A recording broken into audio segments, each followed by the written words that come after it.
Alors, au Bioam, aujourd'hui, c'est une petite entreprise, une SARL détenue à 100% par des trois malgaches. Cette activité a commencé ici à partir d'un projet initial qui consiste à transformer donc la farine de manioc en jus hydrolysable pour pouvoir distiller par la suite de l'éthanol. Et nous avons trouvé que le fait d'utiliser le manioc comme intrant est quelque chose de très intéressant dans la mesure où le manioc pousse partout à Madagascar. Et c'est un produit qui peut être séché, donc qui peut être gardé pendant toute l'année. Donc la production pouvait être étalée sur toute l'année. Donc moi, je suis intervenue comme chercheur du Labazan, qui est un laboratoire de biochimie appliquée à la nutrition de l'Université d'Antananarivo. J'ai travaillé sur deux étapes de la production de bioéthanol, c'est-à-dire l'hydrolyse et la fermentation. Donc ce que j'ai fait, c'est travailler sur l'optimisation des paramètres dans le but d'avoir un meilleur rendement. Donc principalement, on a travaillé sur l'optimisation des paramètres d'hydrolyse.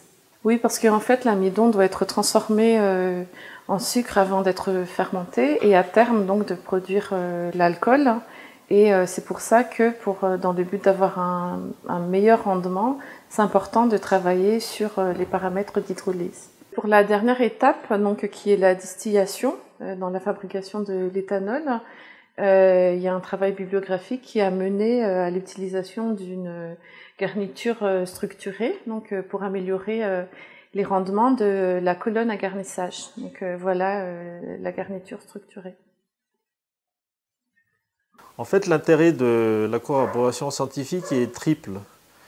La première, c'est que là, nous sommes aujourd'hui dans un petit laboratoire très éphémère, mais qui nous permet de vérifier tous les paramètres relatifs à l'hydrolyse, à la fermentation et à la distillation.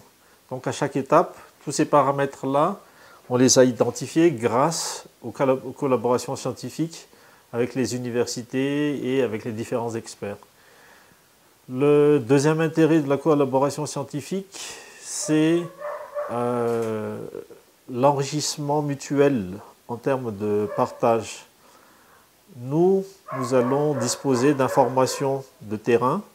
Ces informations de terrain-là seront communiquées avec les scientifiques et eux pourront vérifier par la suite la véracité des théories et tout ce qui concerne la quantification scientifique par rapport à la réalité.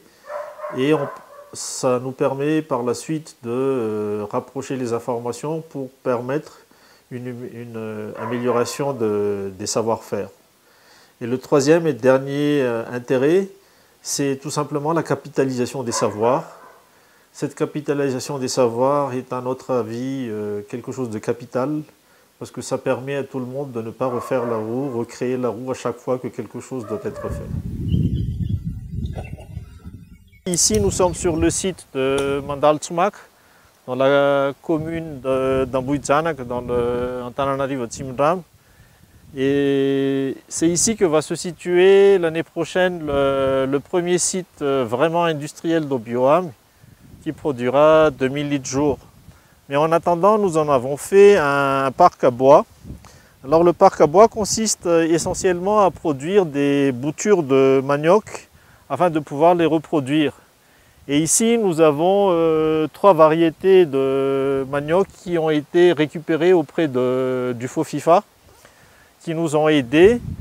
En fait, ce sont des variétés de manioc qui ont été développées par le FOFIFA en collaboration avec l'IITA et qui ont été sélectionnées pour leur résistance aux différentes maladies et leur meilleur rendement. Donc une fois que nous aurons terminé d'ici la fin de l'année les tests de résistance sur ce site, ce seront des boutures qui seront reproduites dans le Moyen-Ouest à Tsurumandid et que nous allons distribuer auprès des paysans pour qu'ils puissent produire pour nous. Toute la coopération avec le FOFIFA et l'Université d'Antananarive consistera donc à faire une remontée d'informations de notre part. Ces variétés-là seront distribuées auprès des paysans et nous allons, par rapport aux paramètres qui nous ont été donnés, remonter les valeurs qui seront réellement identifiées sur le terrain, que ce soit en termes de maladies ou en termes de rendement, et tous les paramètres pédologiques également, de façon à ce qu'eux puissent, de leur côté, voir quelle est l'influence donc de cette variété-là par rapport aux autres variétés en termes de production. Outre donc ces remontées d'informations, nous on se positionne également comme un pont pour pour donner aux paysans malgaches les connaissances et les savoirs qui se trouvent au sein des universités et au sein des centres de recherche, afin que le monde de production malgache et le paysanat malgache puissent bénéficier de tous ces savoirs.